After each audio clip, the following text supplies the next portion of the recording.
llena la tierra, quien a los muertos vida les da, quien tiene un nombre que es sobre todo, solo el Santo Dios.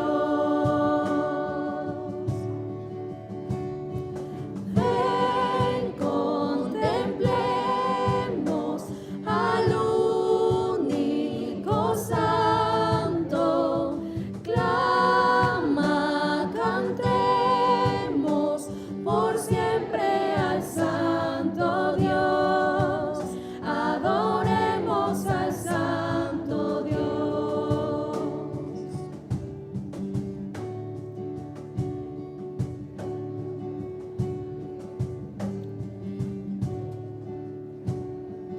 ¿Quién más me salva de mi pecado? ¿Quién a su Hijo no escatimó? ¿Quién más me invita a llamarlo Padre? Solo el Santo Dios. Ven, contemplemos al único Santo, clama, cantemos por siempre al Santo Dios, adoremos al Santo Dios. Ven, contemplemos al único Santo, clama, cantemos por siempre al Santo Dios, adoremos al Santo Dios.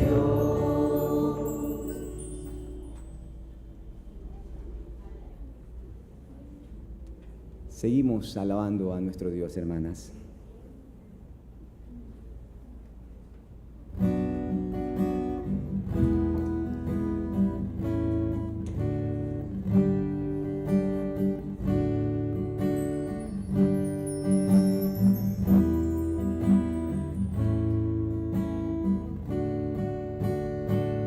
Su manto Por el mío, gloria a Dios, con su justicia Cristo me vistió, en mi pecado envuelto Él sufrió,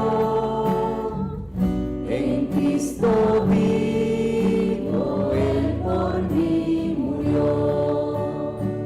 Su manto por el mío no hay temor, la ley Jesús cumplió en mi favor, ya justo soy, mas no por mi virtud, fue por su vida y muerte en la cruz.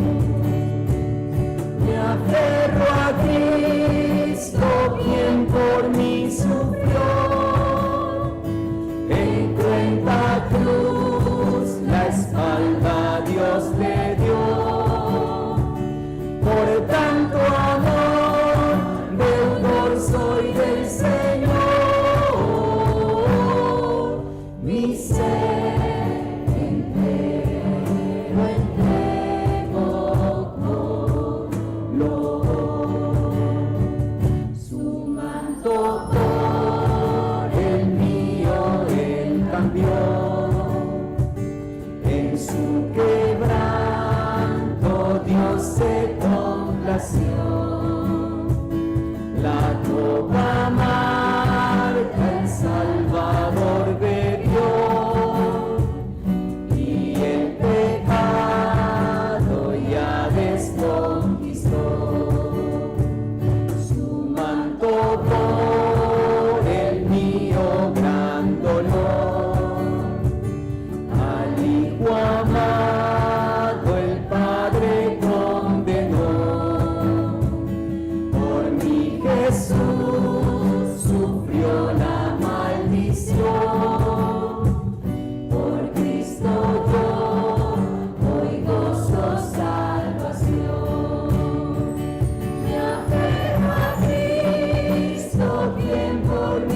aferro a Cristo, quien por mí sufrió. En cruenta cruz la espalda Dios le dio. Por tanto amor, deudor soy del Señor. Mi ser entero entrego con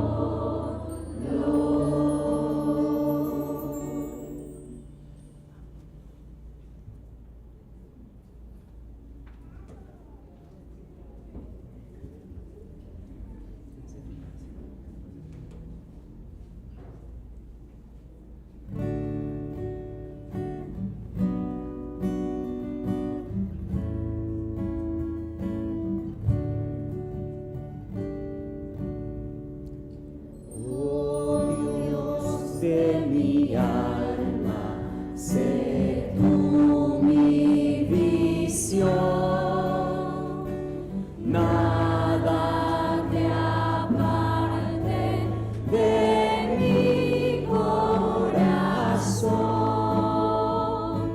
Noche y día siempre yo pienso en ti, y tu presencia es luz para mí.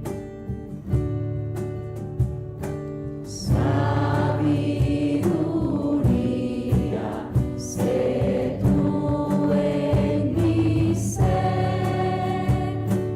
Quiero a tu lado mi senda correr, como a tu Hijo amado me tienes, Señor,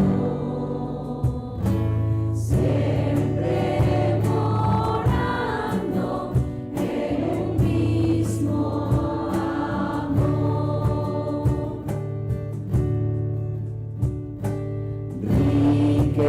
Riquezas vanas no anhelo, Señor,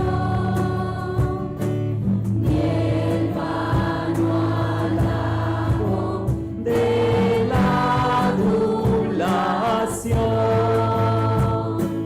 Tú eres mi herencia y tú mi porción.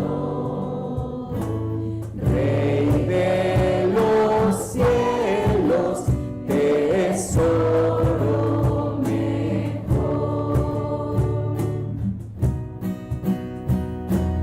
Oh Rey de gloria, de triunfo al final, guíame al cielo a morar en tu hogar. Luz de mi alma, mi dueño y Señor, en vida o muerte, sé tú mi visión. Luz de mi alma, mi dueño y Señor,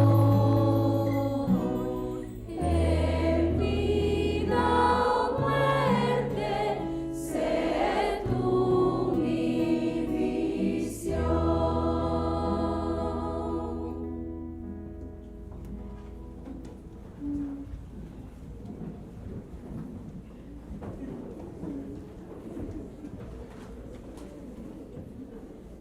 Damos gracias por nuestros hermanos que nos dirigieron en la alabanza. Bien, yo sé que están comidos y es más complicado, ¿no? Hay que hacer chistes, dice para. Pero yo soy parco para los chistes, así que no olvides. Bien. La cultura de este mundo en el que nosotros vivimos está plagada de ideologías y filosofías humanistas que atacan el plan diseñado por Dios, tanto para la mujer como para el matrimonio. Después de la caída de Adán y Eva, el matrimonio y la familia están bajo un asalto satánico. Y no es de extrañar entonces que los matrimonios se enfrenten a conflictos tan terribles. Una mujer que lucha por ganar el dominio sobre su propio marido y un marido que domina cruelmente a su esposa rebelde. Ambos expuestos a la influencia de una sociedad satánica, ambos poseyendo carne no redimida, pero esa carne complacida por la variedad de tentaciones que esta cultura le ofrece. Así que el matrimonio y la familia están expuestos ¿a qué cosas? A la poligamia, a los malos pensamientos, a las palabras viles, al adulterio, a la homosexualidad, a la fornicación, al incesto, a la prostitución y a la seducción. Y lo peor, que nuestra cultura exalta todo esto como algo que es aceptable y normal. Y en muchos casos dicen que es deseable esto. Así que este tipo de comportamiento constituye gran parte de las películas que nosotros vemos aquí en nuestro tiempo, de los libros de nuestro tiempo, de la televisión de nuestro tiempo, de la internet. Y las personas son bombardeadas con un mundo de fantasía, de estrellas e imágenes súper hermosas, porque eso es lo que vemos en los programas de televisión o las películas, y el súper sexo, todo diseñado por Satanás a través de este sistema mundial para crear un descontento con el cónyuge. Y en nuestros días, este ataque particular, si le podemos bajar un poquito el retorno, sí. Este ataque particular contra el matrimonio continúa con tremenda fuerza. Y una de las grandes ideologías que tenemos que contrarrestar el día de hoy, y nos vamos al segundo libro de los Corintios, segunda carta a los Corintios 10:3. Mira lo que dice. Esta es una de las grandes ideologías que como cristianos tenemos que contrarrestar en esta cultura que vivimos. Segunda carta a los Corintios 10:3 dice, pues aunque andamos en la carne, es decir, cuando dice carne se refiere al cuerpo humano, somos humanos, y como humanos tenemos limitaciones en nuestra humanidad, nos está imponiendo. Dice, pues aunque andamos en la carne, no militamos según la carne. ¿Qué quiere decir que no militamos según la carne? Que nosotros no podemos luchar con nuestra propia iniciativa, no podemos luchar con nuestro propio ingenio. Como cristianos estamos comprometidos con una batalla, estamos inmersos en un gran conflicto, estamos enfrascados en una guerra y no podemos pelear esa guerra con la fuerza humana nuestra. Nos involucramos en una guerra que no se puede ganar con armas carnales. ¿Por qué? El texto sigue diciendo, porque las armas de nuestra milicia no son carnales, es decir, no son humanas. Así que no se puede ganar de esta manera, tienes que combatirlo. Y el verso 4, mira lo que sigue diciendo, sino poderosas en Dios. Estas son las armas que nosotros tenemos, que no son humanas, sino que son poderosas en Dios. Entonces se trata de armas sobrenaturales. Y Pablo está describiendo allí cuando dice, para la destrucción de fortalezas. Y Pablo describe aquí entonces a nuestro enemigo como uno que es muy fuerte, porque dice, para la destrucción de fortalezas. Estamos luchando contra un enemigo formidable, tremendamente fuerte. Y tú tienes que luchar contra esas fortalezas con armas que llevan consigo el mismo poder de Dios. ¿Para qué dice? Para la destrucción de estas fortalezas. Y mira luego el verso 5, explica qué son estas fortalezas. ¿De qué se trata? ¿Cuáles son estas fortalezas con las que nosotros tenemos que luchar y guerrear? Y dice el verso 5, derribando argumentos. ¿Qué son entonces estas fortalezas? Son ideologías, filosofías, son los sistemas del pensamiento humano. Así que estamos atacando grandes ideologías, estos grandes sistemas filosóficos, estos sistemas morales que los hombres establecen. Y además de sus ideologías, se caracterizan, dice, estas ideologías, el texto sigue diciendo, derribando argumentos y toda altivez. Esta es la característica que tienen estas ideologías. Es un intelectualismo orgulloso y humano, como Romanos 1 que dice, profesando ser sabios, se hicieron necios, dice, ¿sí? Se hicieron necios. Es decir, en su propia mente ellos dicen que son intelectuales, ¿no? Aunque son unos necios, pero ellos creen que son intelectuales.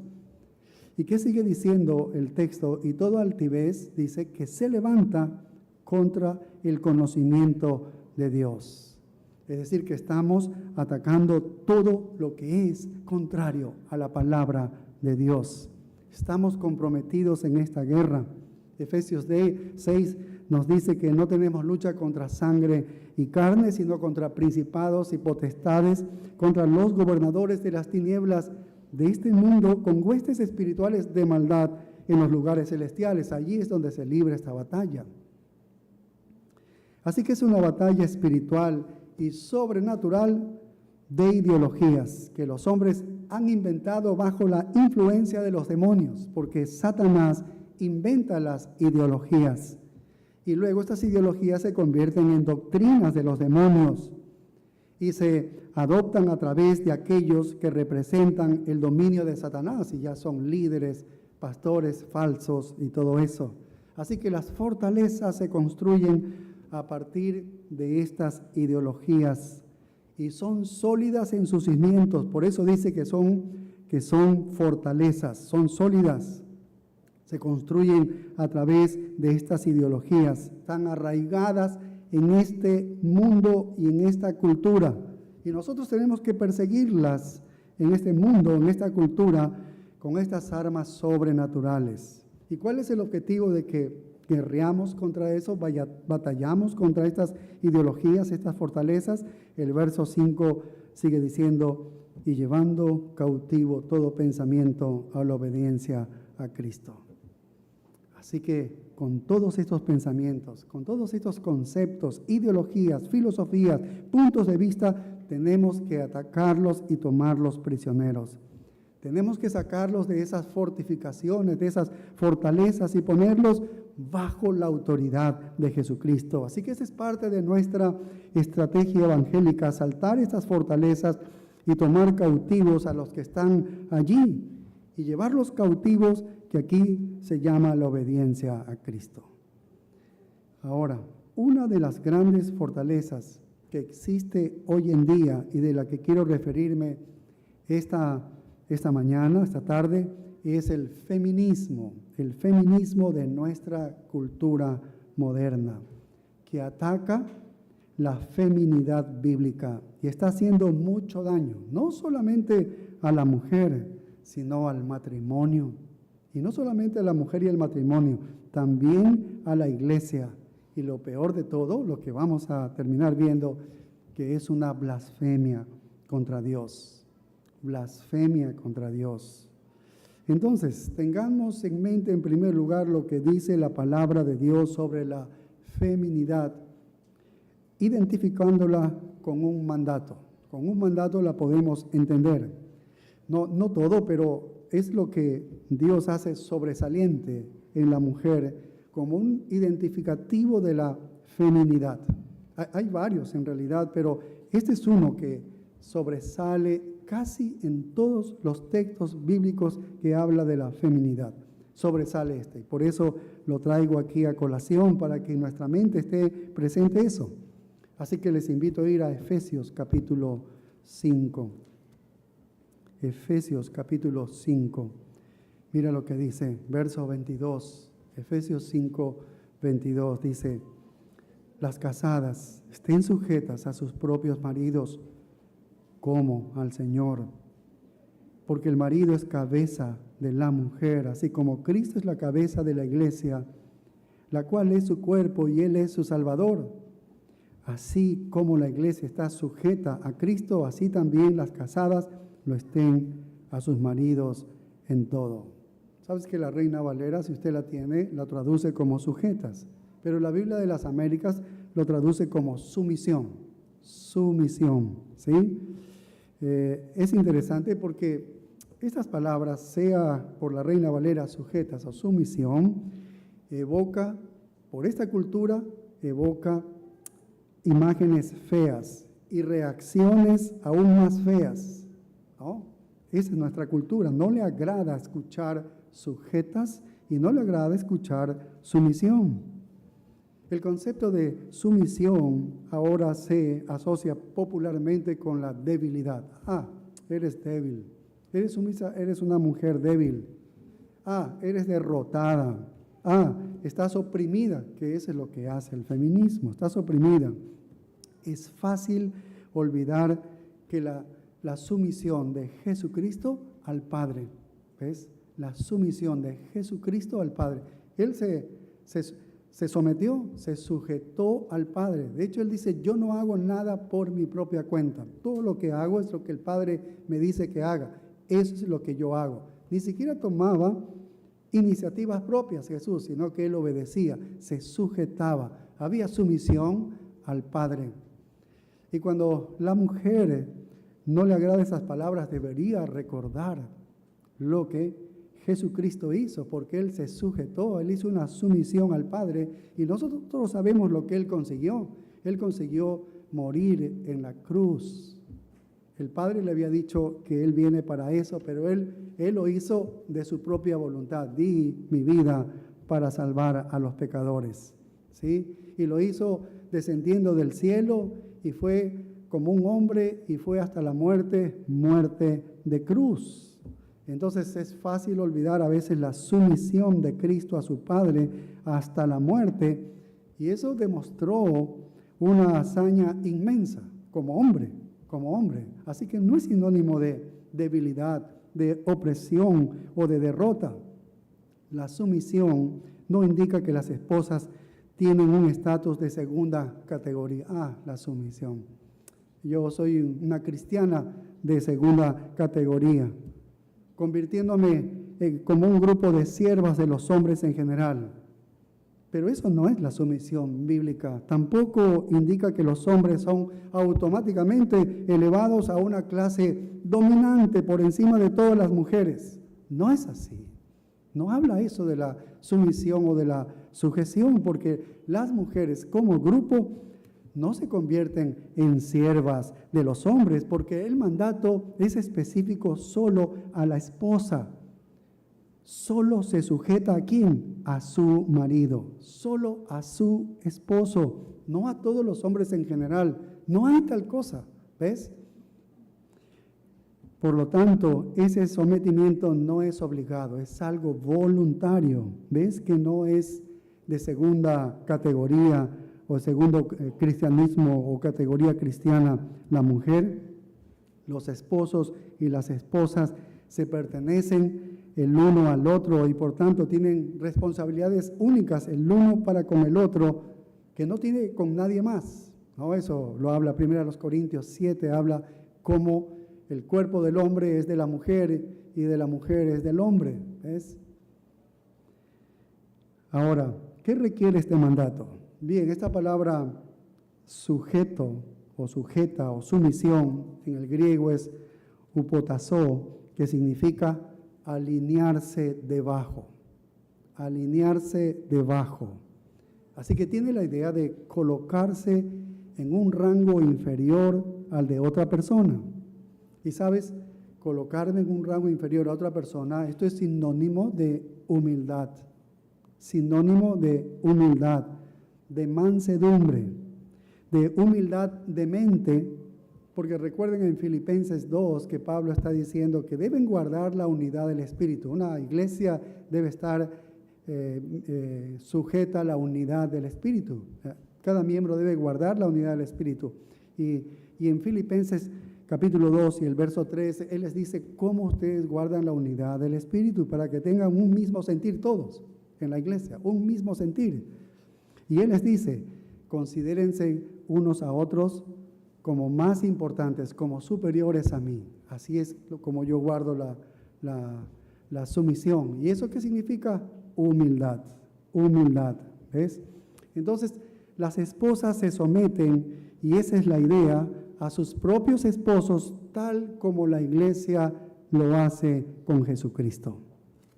Y comparándolo con 1 Corintios 11:3, que es un texto interesante, donde Dios delinea desde la creación cuáles son las funciones de cada uno. En 1 Corintios 11:3 dice, pero quiero que sepáis que Cristo es la cabeza de todo varón. Cristo, cabeza de todo varón. Y el varón es la cabeza ¿de qué? De la mujer, ¿ves? Y Dios, la cabeza ¿de qué? De Cristo. Así que el Señor Jesucristo ahí dice, mira, yo obedezco. Me he sometido a mí mismo. Y eso lo hice por amor a ustedes. Eso es lo que Él dice. Y Él tenía una relación amorosa con el Padre, ¿ves? Porque Él dice, el Padre y yo somos unos. El Padre y yo somos uno. No hay inferioridad. Y Él se sometió, Él se sujetó. No hay inferioridad. Simplemente hay un papel que se asume, ¿ves? Es decir, el papel que debemos para funcionar correctamente es que yo me sujeto. Y eso es lo que hizo el Hijo. No se trata de inferioridad o superioridad, sino simplemente de cumplir un rol, una función. En una oficina, todos los que trabajan en la oficina, no todos son jefes, sino eso colapsa, esa oficina colapsa, nadie quiere hacer nada.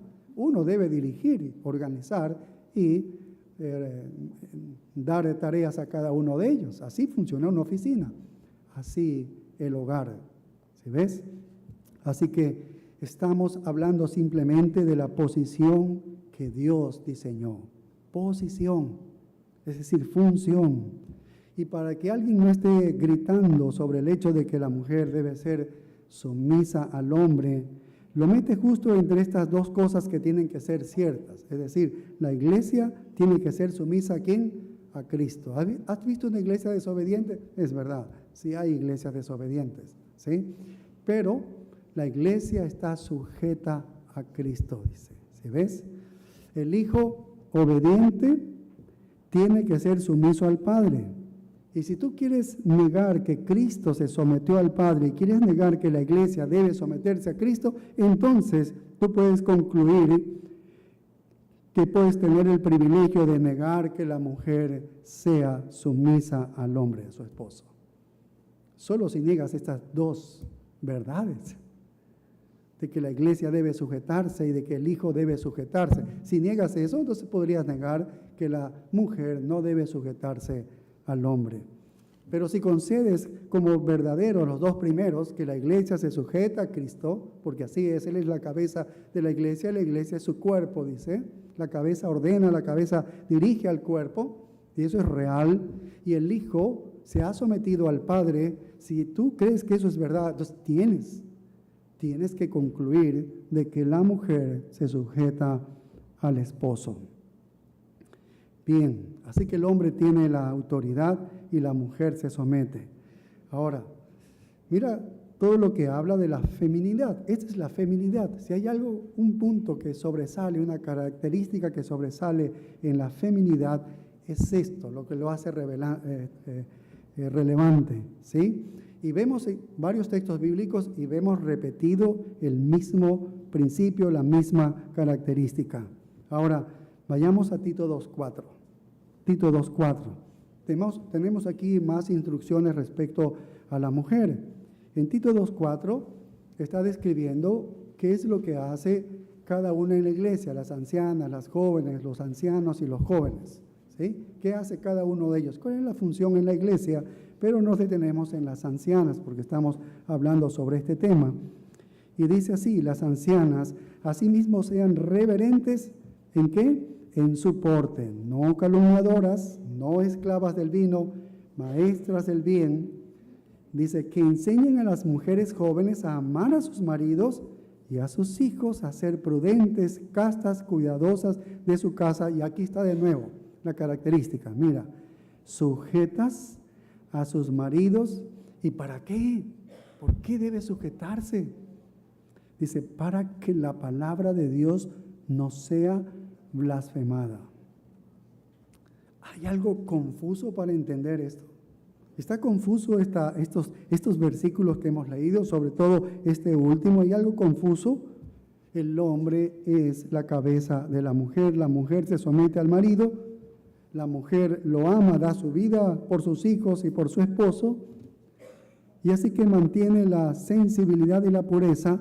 La mujer trabaja en su casa, todo es con una actitud de bondad para que la palabra de Dios no sea blasfemada. Y ahí está dando las características de la feminidad de la mujer. Si hay una mujer que solamente trabaja y llega de noche, ¿está cumpliendo la feminidad bíblica? No. El texto cuando dice que debe criar a sus hijos, debe amar a su esposo, debe cuidar de su casa, no quiere decir que la mujer está a las 24 horas en la casa y no sale ningún día, solo viene el domingo a la iglesia y regresa otra vez. No está diciendo eso. Solo se refiere que el enfoque de la mujer es su hogar por los grandes privilegios que tiene, las grandes responsabilidades de su feminidad. Están allí, están en su casa. ¿Ves?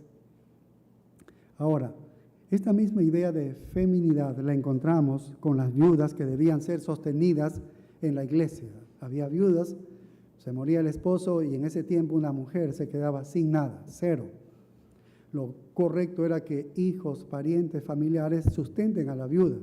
Pero cuando no tenía ningún familiar la viuda, entonces se podían servir en la iglesia y le daban alguna remuneración. Así era como funcionaba allí en el tiempo del apóstol Pablo. Y mira lo que dice 1 Timoteo 5:9. Dice, hablando de la viuda, dice, sea puesta en la lista de las viudas que van a calificar para servir en la iglesia y darle alguna remuneración. Dice, sea puesta en la lista solo la viuda no menor de 60 años. La viuda no menor de 60 años, ¿sí? Que haya sido esposa de un solo marido. Ahora, esposa de un solo marido no significa que tuvo toda su vida un solo marido. No, puede haber tenido uno muerto, dos muertos. Yo la semana pasada recién me enteré de una tía mía que vivía en Roma. Yo, de la historia que me habían contado, que había tenido dos maridos y los dos se murieron. Pero la semana pasada, así es en la familia, no te cuentan hasta cuando pasan años, recién te enteras de la verdad. Había tenido 5 maridos y los 5 se murieron y le dejaron la herencia a cada uno de los maridos. La verdad es que yo sí sospecho de mi tía.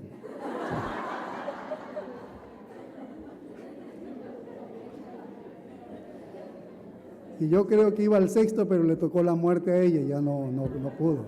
¿Sí ves? Pero sigue diciendo en el verso 10, mira, que tenga testimonio de buenas obras. Ese testimonio de buenas obras es lo mismo que Tito le está diciendo a Tito, instruye a las jóvenes a ser castas, fieles y puras, que hemos leído allá en Tito. Y dice, si ha criado hijos, si ha practicado la hospitalidad, si ha lavado los pies de los santos, si ha socorrido a los afligidos, si ha practicado toda buena obra. Este es el tipo de mujer que cumple la feminidad bíblica. ¿Quieres detalles? Ahí están. ¿Sí ves? Esa es la feminidad bíblica. Pero no ahora las conferencias de mujeres como estas. Usted ve así los carteles, ¿no? Unos letreros grandotes. La mujer está con un portafolio y vestida así, que parece gerente general. Y ese es el estilo en las iglesias de la mujer bíblica, de la feminidad. Es toda una contradicción, pero así la presentan ahora, ejecutiva, ordenando, haciendo 1.000.000 de cosas. Esta es la feminidad bíblica, ¿ves? Ahora, veamos ahora sobre las viudas más jóvenes. Es interesante. Estamos viendo varios textos y en todas ellas se repite la misma característica de sujeción. Mira, verso 11. Pero viudas más jóvenes no admitas. Es decir, nuestro deber es que cuando alguna viuda se queda joven, así, nosotros tenemos que ir a decirle, oye, ya vas a ver, cásate. Tal vez no le guste, pero es una sugerencia nada más, ¿sí? Pero dice, pero viudas más jóvenes no la admitas en esta lista para ver si sirven en la iglesia y se les da una remuneración. Pero Pablo dice, ¿por qué? Porque cuando impulsadas por sus deseos se rebelan contra Cristo, quieren casarse. Entonces, ¿para qué se las puso en la lista de que iban al resto de su vida a servir en la iglesia y se la iba a sustentar? Entonces dice, la viuda joven puede ser que se rebele, no quiera eso, después se arrepiente. Hoy dice, sí, yo le sirvo al Señor, y luego se sale. Entonces mira lo que dice el verso 14. El verso 14 dice, quiero pues que las viudas jóvenes se casen, ¿qué más? Críen hijos, gobiernen su casa, que no den al adversario ninguna ocasión de maledicencia. ¿Ves? Ahí está las características de la feminidad. La mujer encuentra su lugar bajo la autoridad de su esposo. Por eso le dice, oye, cásate. Debes estar bajo la autoridad de tu esposo. Cásate para que puedas cumplir con todas estas funciones. Claro, él está bajo la autoridad de un hombre que es amoroso. ¿Se ves? Criando a los hijos, ¿no? Es interesante que está cuidando del hogar. Ese esposo es amoroso, cuida del hogar. Ese es el designio de Dios para ellas, para ellas. Esa es su feminidad. Realmente no hay manera bíblicamente de evadir estas cosas, pero sorprende lo confundidas que están las mujeres hoy en día, incluso en las iglesias evangélicas. Mira, si yo digo 90% de las iglesias funcionan equivocadamente, es poco. Es poco, ¿sí? Denominaciones han cambiado los roles, ¿sí? Y la mujer ahora está confundida porque hay como un esfuerzo masivo. El ejército ha sido enviado desde la fortaleza llamada feminismo cultural para difundir esta filosofía en esta sociedad. El feminismo radical ha lavado tanto el cerebro de nuestra cultura que los líderes y miembros de la iglesia han sucumbido ante las mentiras. Qué lamentable. No solamente luchas con lo que la mujer cree, sino pastores aprueban eso. Y si tú dices bíblicamente, oye, pero esa no es la función de la mujer, no es la feminidad de la mujer, el pastor se pone bravo y te dice que eres sexista, que eres una serie de cosas. Y como resultado, cuando ocurre esto, el matrimonio y la familia, que es los principales componentes del orden social y moral de la sociedad, si ves, se destruye la familia, no hay sociedad. ¿Ves? Está en ruinas. ¿Por qué crees que ha habido una degradación de la moral, de tantos pecados en todas las naciones del mundo? ¿Por qué? Porque se ha perdido justamente el matrimonio y la familia. Los creyentes se vuelven irreflexivos, no quieren entender. Cristianos sin conocimiento se han convertido en presa de esta ideología de las feministas. Y es probable que la mayoría de nosotros no tengamos una idea real de lo que es la agenda feminista en su núcleo. Solo escuchamos las feministas esto y lo otro, pero sabes, en el centro de las ideas que ellas tienen es algo aterrador, es algo fatal. Lo que el público ve es que las mujeres quieren igualdad salarial. Y bueno, no está mal. Nosotros también estaríamos de acuerdo. Tienen habilidades igual que los hombres, ¿sí ves? Y no podríamos argumentar algo en contra de eso. Lo que el público está viendo es que las mujeres quieren estar libres de ciertas restricciones sociales. Antes no podían votar y nosotros también estaríamos de acuerdo en que vote si es todo un ciudadano o ciudadana.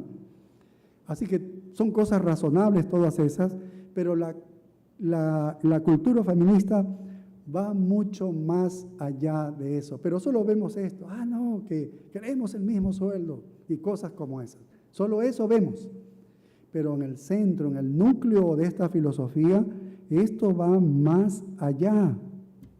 Es en un grito que ellos tienen por el privilegio para usar sus habilidades sin obstáculos ni restricciones, y la retórica es bastante sensata, pero la verdadera agenda es mucho más seria, y te la voy a decir.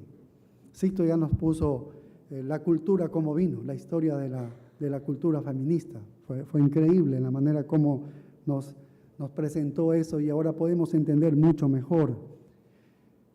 Hay una mujer, Gloria Steinem, ella es una editora. Para el año 2000 escribió ella, dice, para el año 2000 espero criaremos a nuestros hijos para que crean en el potencial humano, no en Dios. Feminista, consagrada, radical. ¿Ves lo que escribe? Si ves lo que escribe, eso no te enteras tú. Solo te enteras, queremos sueldos iguales, queremos derechos como estos. Eso es lo que vemos. Pero el núcleo, el centro de esta ideología es eso. ¿Sabes qué? Estas son las ideologías de Satanás. Y las ideologías de Satanás no se pueden centrar solamente a problemas sociales. Siempre va a las teológicas. Toman el punto teológico, tienen que atacar a Dios. ¿Por qué? ¿Por qué tienen que sacar a Dios? Porque a menos que Dios sea destronado y el Dios del cristianismo sea eliminado de su pensamiento, ellos van a tener que lidiar con la Biblia y no quieren lidiar con la Biblia, tienen problemas. Entonces, ¿qué quieren hacer? Deshacerse de Dios y de todo lo que supuestamente se le atribuye a Dios. La Biblia está fuera de la escena. Ese es el núcleo del feminismo. Tal vez tú no te enteras de esto. Hay una feminista radical, Sheila Cronin, dice así: dado que el matrimonio constituye una esclavitud para las mujeres, ¿puedes imaginarte que el matrimonio es una esclavitud para las mujeres? Claro, para la agenda feminista que ya quiere trabajar, que quiere hacer esto, criar hijos, hacer las cosas de la casa, llevar un hogar como Dios dice que es la verdadera feminidad, no le agrada para nada. A mis hijas eso les metía yo, repetía una y otra vez. Esta es tu posición cuando tú te cases, esto es lo que debes hacer. Y sigue diciendo ella, está claro que el movimiento de mujeres debe concentrarse en atacar a esta institución, el matrimonio. ¿Te das cuenta hacia dónde va? La libertad de la mujer no puede conquistarse sin la abolición del matrimonio. ¿Te la sabías eso? ¿Que eso es lo que buscan ellas? Mira, hace 50 años, feministas elaboraron un documento, hace 50 años, y hoy lo ves hecho una realidad. Es una declaración del feminismo. Ellos dijeron así en el año 1971, dice: el fin de la institución del matrimonio es una condición necesaria para la liberación de la mujer. Por lo tanto, es importante para nosotros alentar a las mujeres a dejar a sus maridos y no vivir individualmente con hombres. Hay que reescribir toda la historia en términos de opresión de la mujer. Nos oprimen, así es lo que ellos venden. Nos oprimen, nos oprimen. Debemos volver a las antiguas religiones femeninas como la brujería. Esto está dirigido en gran medida ¿por quiénes? Por lesbianas. Y es por eso que tienen esa actitud hacia los hombres. ¿Tú sabías eso? ¿Tú sabías que son lesbianas? Muchas de ellas. Y esta es la filosofía, la ideología de ellos. Amy Laurie escribe así en un artículo Salvación Feminista y dice: olvidémonos del mítico Jesús. ¿Ves? Nunca se detiene en la sociología, siempre tiene que ascender a una teología porque hay que sacar a Dios de la escena para que se pueda hacer que la Biblia no sea un problema, porque tienen que lidiar con las Escrituras. Tienen que lidiar con Dios. Y dice, y busquemos aliento, consuelo e inspiración en mujeres reales, dice. Mujeres reales, 2000 años de dominio patriarcal bajo la sombra de la cruz deberían ser suficientes para que las mujeres se dirijan hacia la salvación feminista del mundo. Deshazte de Jesús, es lo que está diciendo. Deshazte de Jesús. La verdadera salvación del mundo no está en él, está en el feminismo. Es una filosofía. Y la doctora Mary Jo Bain, feminista y profesora asistente de educación en una universidad importante, Wesley College, una universidad de élite para las mujeres, dice, para criar a los niños con igualdad, debemos alejarlos de las familias y criarlos comunitariamente. Es como los gobiernos ahora quieren arrancarte a tu hijo y los crían en comunidad. Es decir, que deben alejarlos de cualquier influencia masculina, eso es. Y otra mujer, Margaret Sanger, fundadora del Planned Parenthood, que habló Sixto hace un momento, dice así, lo más misericordioso que una familia numerosa puede hacerle a uno de sus miembros más pequeños es matarlo. Él dijo que esta es abortiva, ¿no? Se abandera con el aborto. Feminista. Esa es la ideología que sale del feminismo. Debemos tomar en serio las ideas del feminismo. ¿Por qué? Porque constituyen una fortaleza. Esta es una fortaleza, ¿ves? Son especulaciones, son ideologías, intelectualismo orgulloso que se erige en una cultura y ocupa un lugar formidable aquí en la sociedad. Están influyendo en las leyes. Están influyendo el feminismo en los tribunales, tienen una enorme influencia en la educación el día de hoy. Todo lo que tienes que hacer es darte cuenta que así es como piensa el sistema hoy en día universitario. Y no solo eso, yo voy a la escuela aquí en nuestro país, vamos a los colegios, ahí es donde se forman todos los maestros de la escuela y se ve cómo se filtra a través del sistema educativo. Están creando leyes al más alto nivel en nuestra tierra, leyes por las que tenemos que vivir, leyes que están borrando todo sentido de la cultura histórica. Mira, según Sixto, en el año 1800, 1900, la familia, sea cristiana o no cristiana, era bíblica. Era bíblica, así estaba. Era bíblica. Se les está enseñando a nuestros jóvenes por todos los medios, incluso los cristianos están cayendo bajo el hechizo de esta feminidad. Y la Organización Nacional de Mujeres dice, el simple hecho es que toda mujer debe estar dispuesta a ser reconocida como lesbiana antes de ser completamente femenina. Vaya. Eso está detrás, este es el núcleo del feminismo. Se mete en lo que es teológico, es moral esto. Lo que tenemos aquí es la perversión del lesbianismo mezclada con toda esta ideología, impulsando algo que es satánico en todo momento. Desde el punto de vista social, destruye a la familia. Desde el punto de vista teológico, destruye a Dios, quiere borrarlo a Dios. Y desde el punto de vista moral, destruye la relación humana normal y la reemplaza con una homosexualidad anormal y perversa. Y todas las naciones estamos en una corrida, en una avanzada rápida en esto. Ahora, la mayoría de la gente ante todo esto diría, pero este es un movimiento nuevo, ¿no? ¿Es un movimiento nuevo esto? ¿Es un movimiento nuevo? No es nuevo, es muy antiguo. Muy antiguo, de hecho es satánico en sus orígenes y llegaron muy temprano después de la caída en el Edén. ¿Te acuerdas de Eva? Se liberó de la autoridad de Adán, bajo la cobertura de Adán y sumió a toda la raza humana en el pecado. Quiso operar independientemente sin la jefatura de su esposo. Eso es precisamente lo que Satanás quería y fue entonces cuando todo se puso en marcha. Para que lo entiendan, quisiera profundizar un poco más en la agenda feminista, si puedo, y compartir algunas cosas con ustedes. creo que serán muy útiles para nosotros e impactantes. El feminismo, con todas sus características variadas, es una vieja herejía. No es nueva, es vieja. ¿Destinada a qué? A destruir el diseño de Dios, el designio de Dios en todos los frentes, para la mujer, para el hombre, para el matrimonio, para los hijos. Es una forma antigua de paganismo, de hecho, la misma que Pablo enfrentó en el siglo I después de Cristo. Y la mejor manera de entender esta ideología es que es un reemplazo de todo lo que sabemos. Si tú estudias la historia de la iglesia, si tú estudias la historia de la religión, la etnología, esto es lo que podría llamarse el gnosticismo antiguo. ¿Ha visto usted? Colosenses habla del gnosticismo antiguo. Juan enfrentó al gnosticismo de ese tiempo. Un gnosticismo antiguo.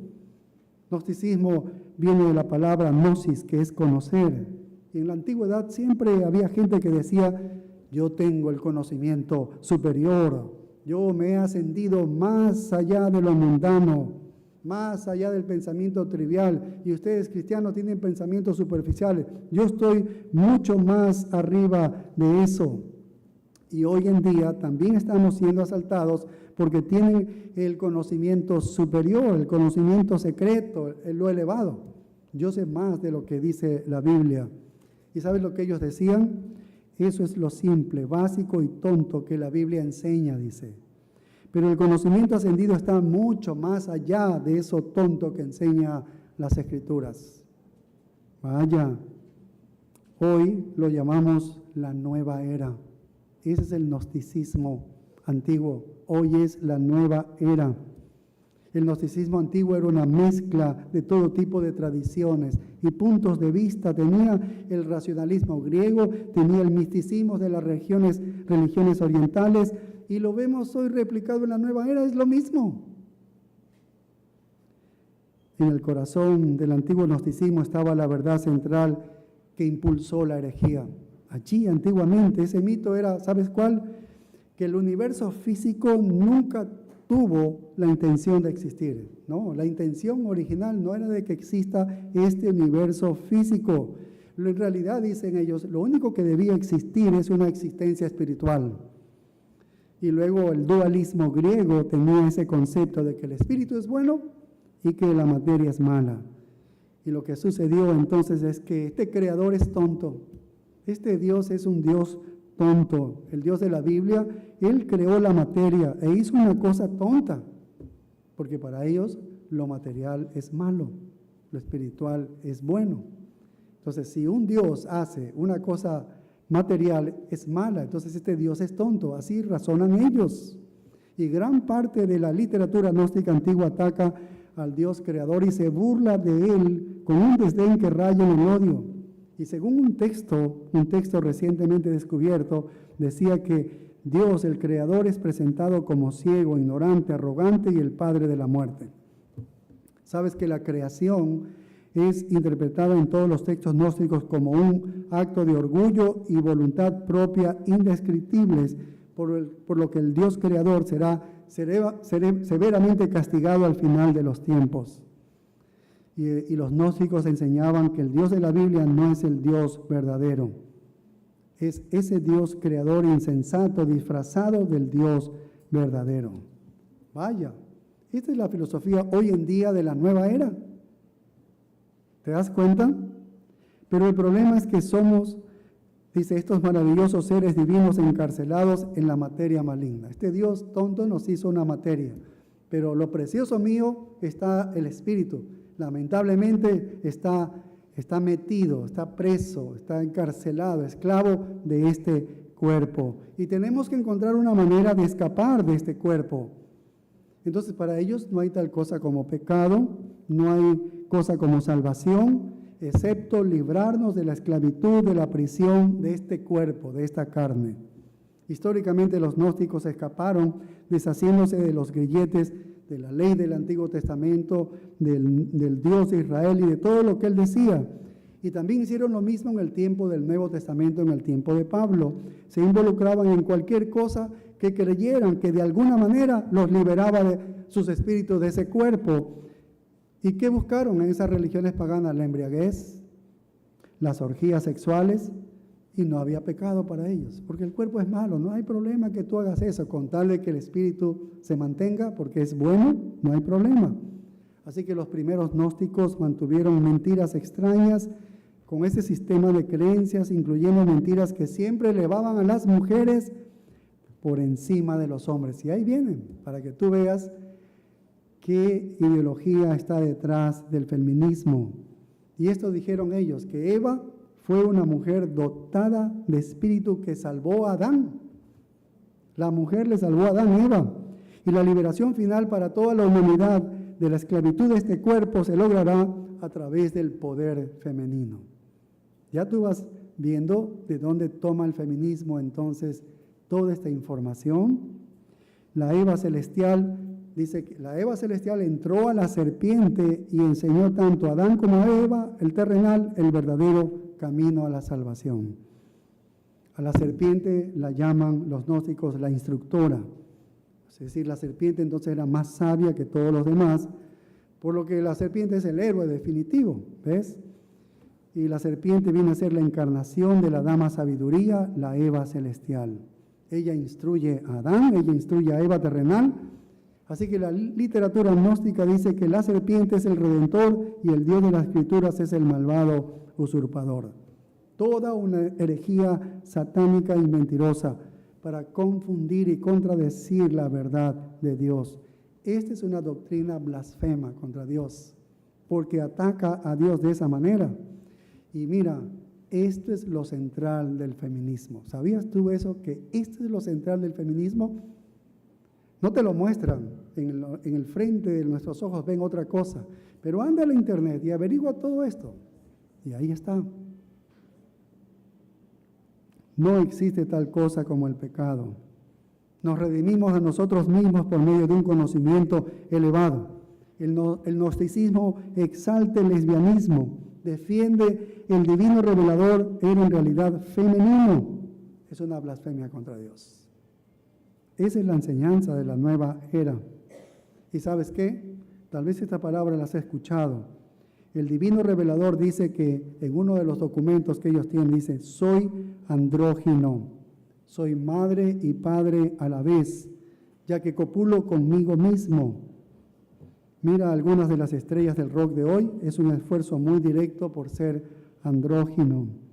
Es decir, borrar toda distinción sexual, todas las líneas sexuales. ¿Para qué? Para difuminar lo que significa la masculinidad, borrar eso, la masculinidad bíblica, y para difuminar lo que significa la feminidad bíblica.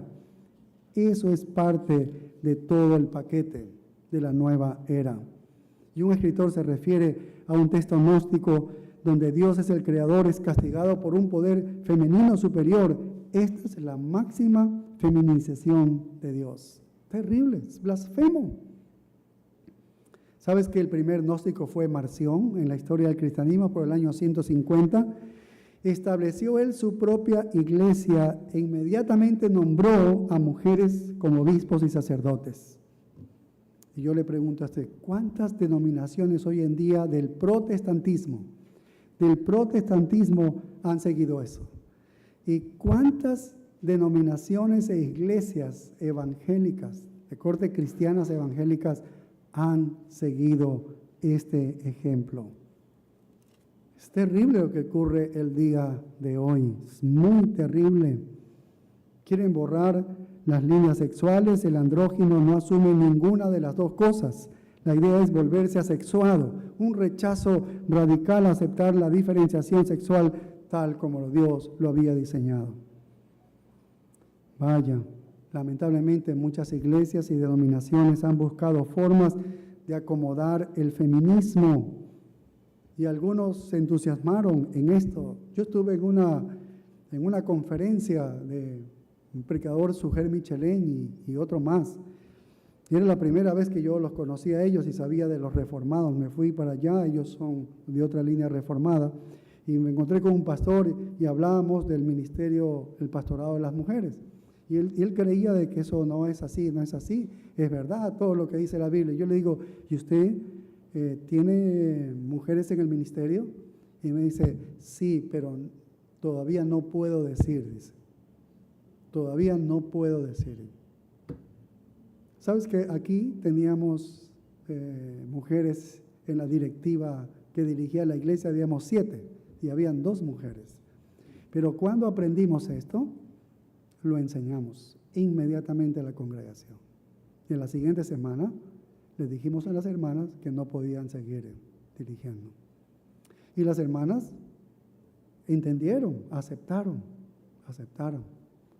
Otras que no estaban en la directiva se fueron, diciendo que el Espíritu Santo no obra aquí, que era sexista, que era machista, que éramos así. Simplemente estábamos siendo fiel a lo que el Señor dice.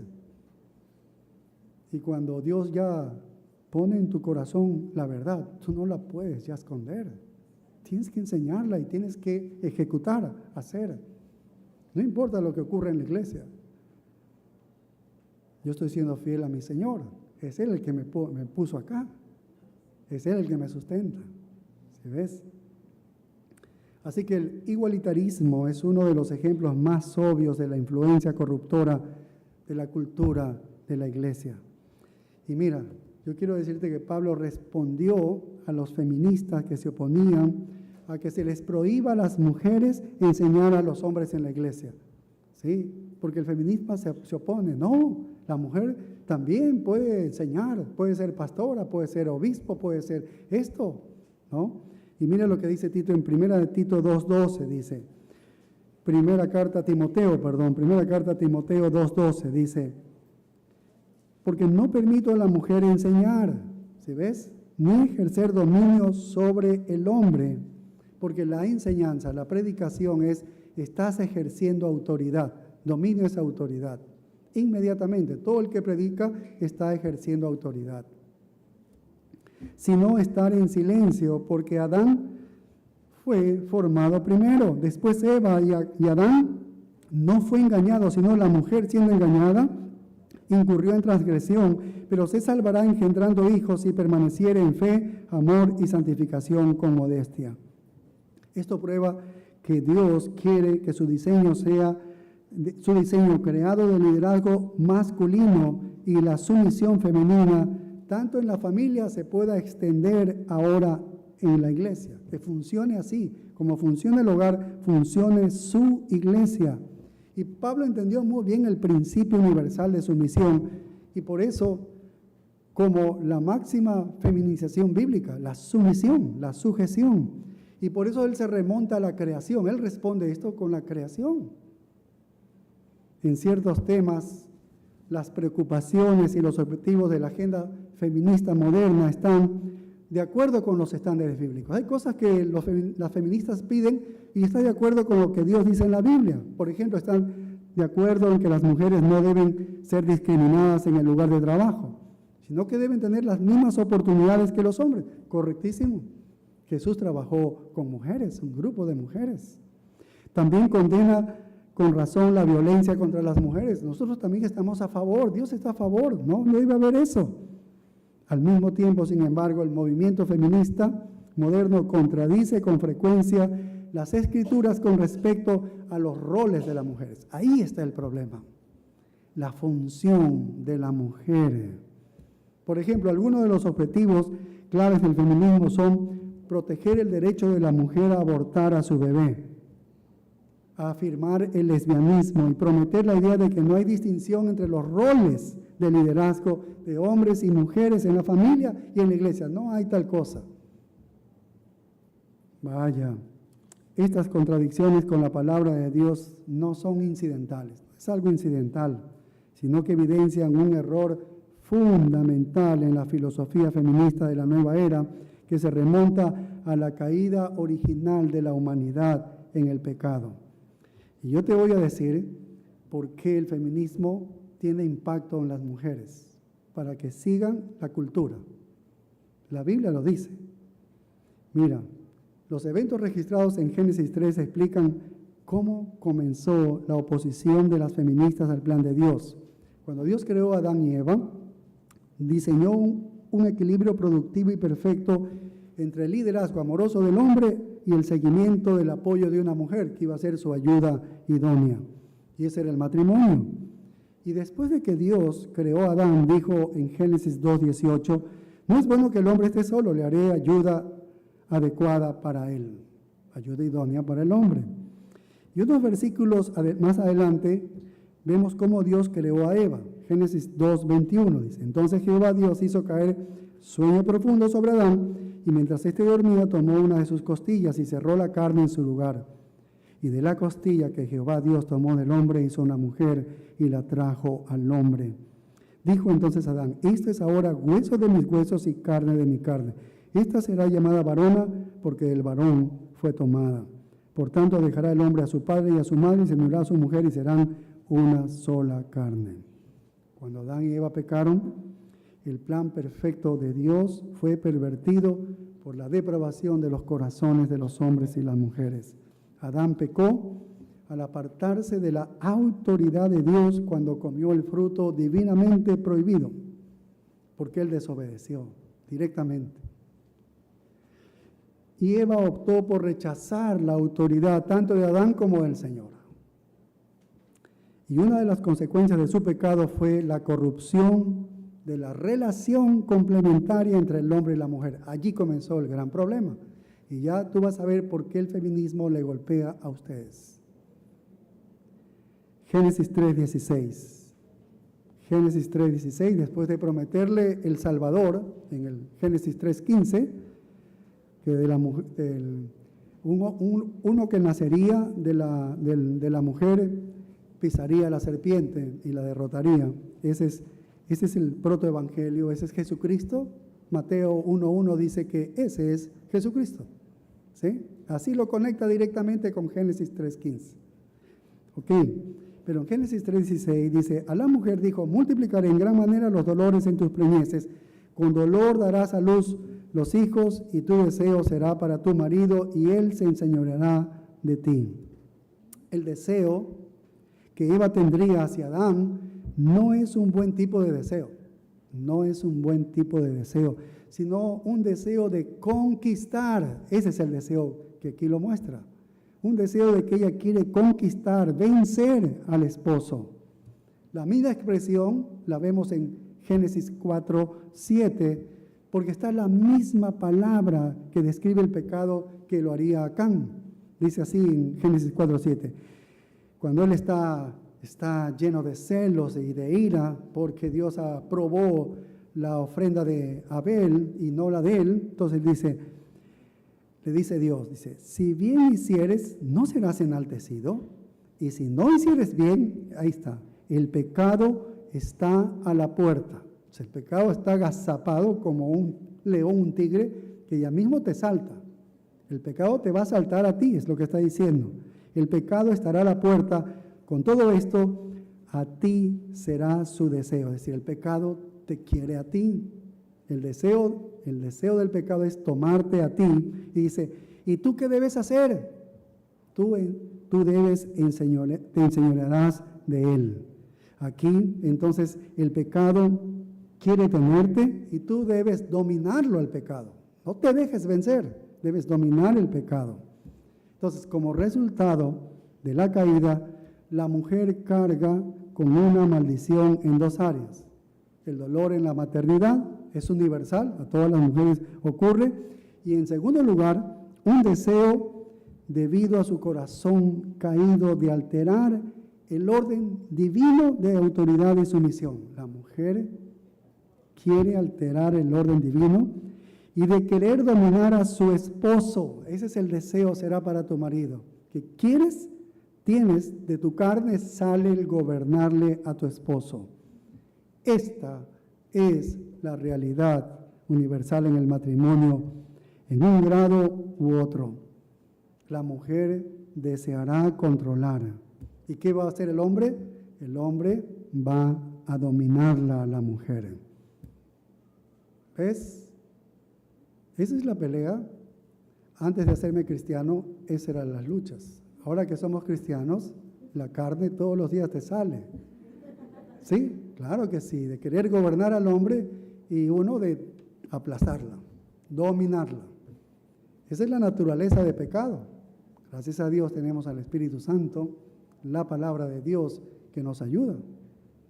Si no, es intratable, es difícil mantener un matrimonio. Así que se refiere a un deseo pecaminoso de controlar, deseo de control. Y esa es la razón por la que constantemente hay un esfuerzo de las mujeres para derrocar la autoridad de sus maridos o la autoridad de los hombres en la cultura. Y obviamente hay una multitud de mujeres en la iglesia tratando de derrocar el liderazgo masculino en la iglesia. Así que ese plan perfecto de Dios puede ser implementado y disfrutado en matrimonios e iglesias, en las iglesias. ¿Por qué? Porque cuando como pecadores recibimos a Jesucristo, tenemos nuevos corazones y hay humildad y obediencia. Humildad y obediencia. ¿Has visto que en las peleas, por qué se pelean los esposos? Porque él tiene un orgullo terrible y ella también, y nadie quiere ceder. Y si uno no cede, no hay reconciliación. Pero el cristianismo nos ayuda a ser humildes, a bajarnos. Entonces, no hay pelea y se soluciona el problema. Solo cuando los hombres y las mujeres se someten al camino de Dios, experimentan la mayor bendición. Y eso es lo hermoso del matrimonio. Y puedes hacer eso ahora debido al Espíritu Santo que mora en ti, debido a que Dios ha transformado tu vida, lo puedes hacer. Si no, no te diera estos mandatos. ¿Y a qué se debe esto? Porque así fue el diseño de Dios. Dios ha diseñado al hombre y a la mujer de manera diferente, su masculinidad y feminidad. Y esta cultura quiere derrocar todo eso con un nivel que nos va a conmocionar a todos. Pero la jefatura del hombre está construida en torno a esta noción. Y así es como nosotros tenemos que verlo. No es que el hombre es más inteligente y por eso es la cabeza. No tiene nada que ver con eso. No es que es más sabio, ni más experimentado, ni más perspicaz, ni más espiritual, ni más valioso. Hombre y mujer fueron creados con la misma esencia. De hecho, Adán dijo, tú serás llamada varona. Iguales a la imagen de Dios los dos. La misma esencia. Lo único que cambia es la función. La función, el hombre va a dedicarse a cuidar a su esposa, a proveer a su esposa, a amar a su esposa, a cuidar a su esposa.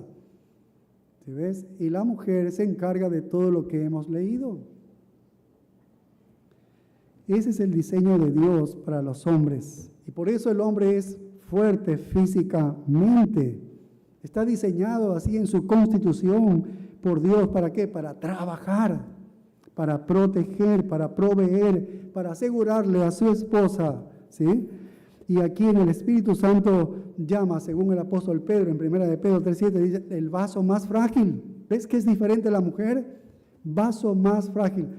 Trata a tu esposa como a vaso más frágil, delicado, como una cosa de cristal delicada. Así es como debes tratar.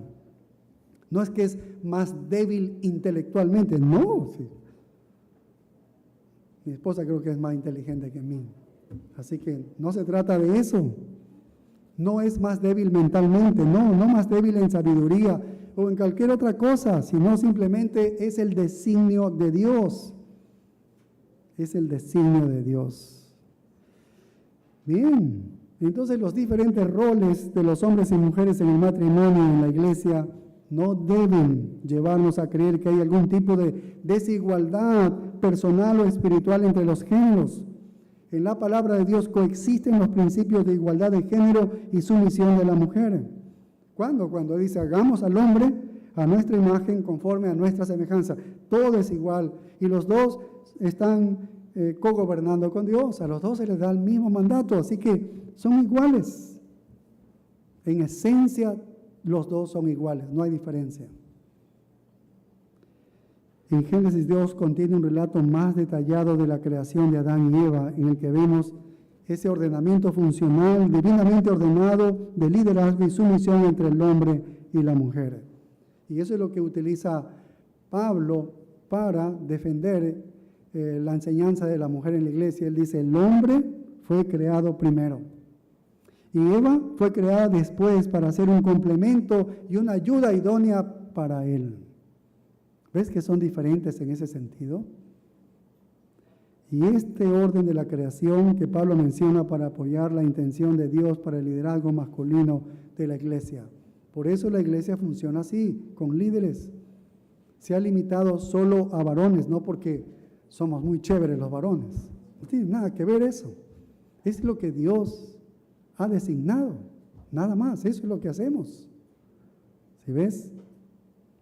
Y el camino hacia la nueva era implica destruir esta diferenciación bíblica entre hombre y mujer, el lesbianismo, la homosexualidad, andrógino, alternativas sexuales que sucedan, ¿ves? Y el feminismo está reclamando venganza. Nuestros últimos gobiernos han marchado por este mismo camino, desde el presidente Correa, que trajo todas las leyes de Europa, de la sexualidad, de la homosexualidad, y las puso allí. Y cada presidente es abanderado de eso. Aún nuestro último presidente. Él está con esta línea. Son dirigidos satánicamente por el sistema mundial que van en esta línea. ¿Ves? Se promueve la homosexualidad, promover la agenda feminista, anular los estándares morales de las Escrituras, burlarse de Dios y Cristo. Y hay otro componente, y con esto termino, en la resistencia de las mujeres a seguir el camino que Dios le ha trazado en su feminidad. ¿Y sabes qué es? El hecho de que las mujeres ven a los niños como el camino de la autorrealización de ella. Es decir, una mujer dice, voy a tener un hijo porque con eso me realizo. Esa realmente es una mala manera de considerar tener un hijo. Pero esa es la mentalidad de la mujer del día de hoy.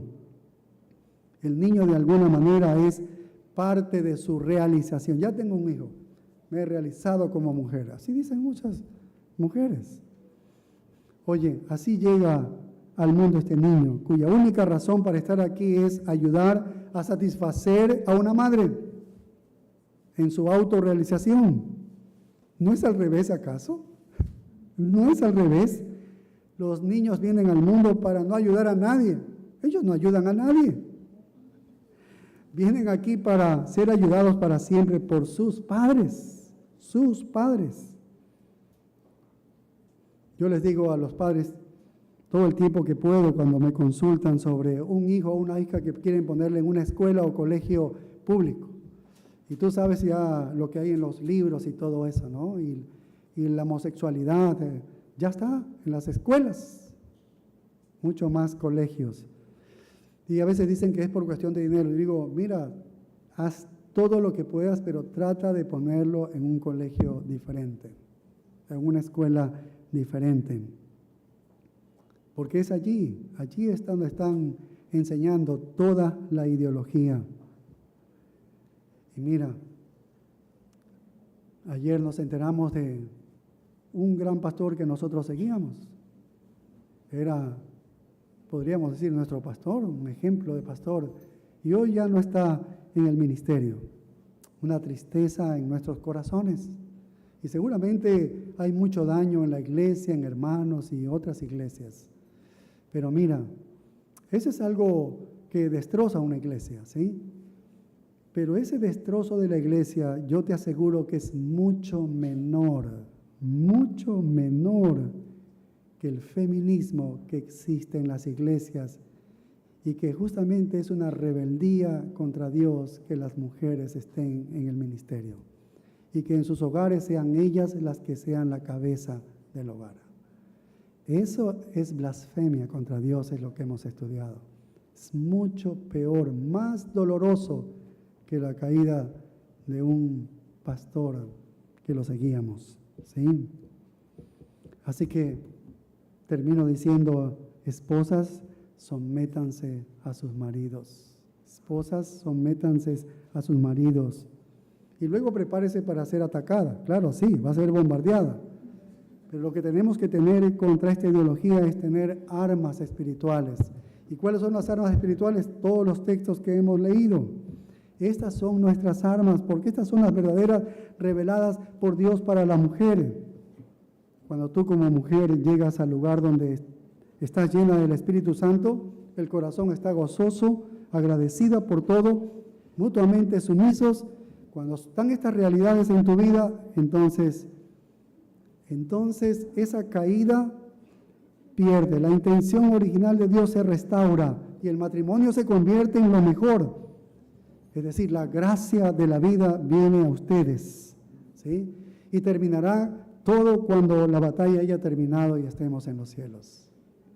Oremos. Padre, gracias por lo que nos enseña, Señor. Ayúdales a cada una de las mujeres que están aquí, Señor. Tú sabes las necesidades de cada una de ellas.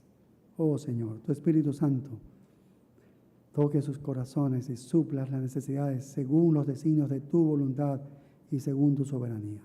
En tus manos quedamos en Cristo Jesús. Amén. Bien, nos vemos el próximo año y la hermana Esther seguramente nos va a acompañar. Que Dios les bendiga. Sí.